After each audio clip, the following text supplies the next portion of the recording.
علیہ وسلم کی سینگ ہے کہ صفائی نصف ایمان ہے، یعنی ایمان کا جو آدھا درجہ ہے نا وہ صفائی ہے.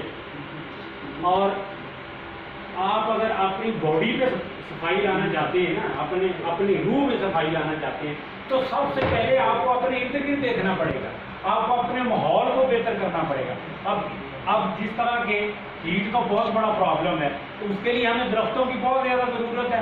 اوزن لیئر آپ کی افیکٹ ہو چکی ہے، اور ایون کہ آپ کا جو پانی کا مسئلہ ہے اس وقت جو صورتحال پاکستان کو بنی ہوئی ہے، تو وہ یہ صورتحال یہ ہے کہ اگلی جو جنگ ہے آپ کی وہ پانی پہ ہونی ہے. تو پانی کو آپ نے ایک تو پریزرو کرنا ہے، اور اس وقت جو صورتحال انڈسٹریل ویسٹیج جو وہ پانی میں ڈالی جا رہی، جو آپ کے پاس ایگزسٹنگ پانی ہے وہ بھی جو ہے وہ اس قابل نہیں ہے کہ آپ کی صحت اس میں سے بہتر رہ سکے. اس کے علاوہ جو آبی جانور ہیں ان کو بہت زیادہ افیکٹ ہو رہا ہے. آپ کو اپنی آکسیجن کو بھی بہتر کرنا ہے، آپ کو اپنے پانی کو بھی مینٹین کرنا ہے. اور دیکھیں، اور اس کے علاوہ اب آکسیجن جو ہے اس کے لیے پلانٹیشن تو بہت ضروری ہے. ابھی انہوں نے حدیث کا بھی حوالہ دیا ہے کہ حضرت محمد صلی اللہ علیہ وسلم کی سینگ ہے کہ ایک آپ درخت لگائیں تو اس سے جو جانور کھائے، اس سے جو بھی بنی ہوئی انسان اس سے بینیفٹ لے گی، اس کا الٹیمیٹلی آپ کو فائدہ ہوگا.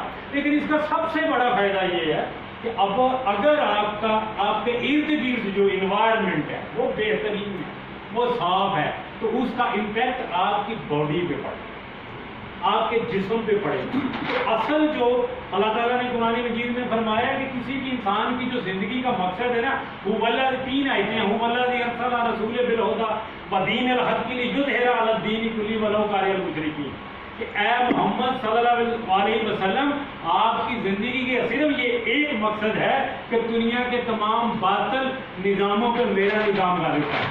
اب اگر آپ کی صحت ہی بہتر نہیں ہے، آپ کا انوائرمنٹ ہی نہیں بہتر ہے، تو آپ کیسے اتنی طاقت سے اور جذبے سے، اگر آپ کو آکسیجن کی کمی آپ کیسے سانس لیں گے، پانی کی کمی آپ کیسے وہ پوری اسٹرگل کریں گے. آپ کو خوراک جو ہے وہ بھی، اب خوراک میں اتنا زیادہ پرابلم، فوڈ اتھارٹی انہوں نے بنائی، اس میں مرے جانور اور بہت ساری چیزیں بیچ میں ڈالی جائے. یہ ساری چیزیں آپ نے جو آپ کا پرپز آف لائف ہے، اگر یہ ساری چیزیں بہتر نہیں ہوں گی تو وہ آپ اپنا پرپز آف لائف جو کہ اللہ نے آپ حضرت محمد صلی اللہ علیہ وسلم کو 3 آیتوں میں بیان کیا ہے وہ آپ اچیو نہیں کر سکیں گے. اگر آپ کا کلائمیٹ کلیئر ہے تو اس کا ڈائریکٹ امپیکٹ آپ کے نفس پہ پڑنا ہے. نفس کی 3 حالتیں ہیں، ایک نفس ہمارا، ایک مطمئنہ، ایک لوامہ ہے. آپ اس وقت، اور اس کے بعد قلب کی 3 حالتیں ہیں، قلب مریض ہے، سلیم ہے، اور ایک مطمئن ایک قلب ہے. 3 قلب ہے.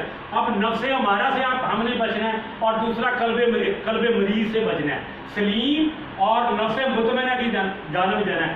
اس کے لیے جب تک آپ کا اگر آپ کا انوائرمنٹ کور ہوگا نا تو آپ کی باڈی کے اندر بھی وہ امپیکٹ آئے گا، آپ کی روح کے اندر بھی وہ امپیکٹ آئے گا.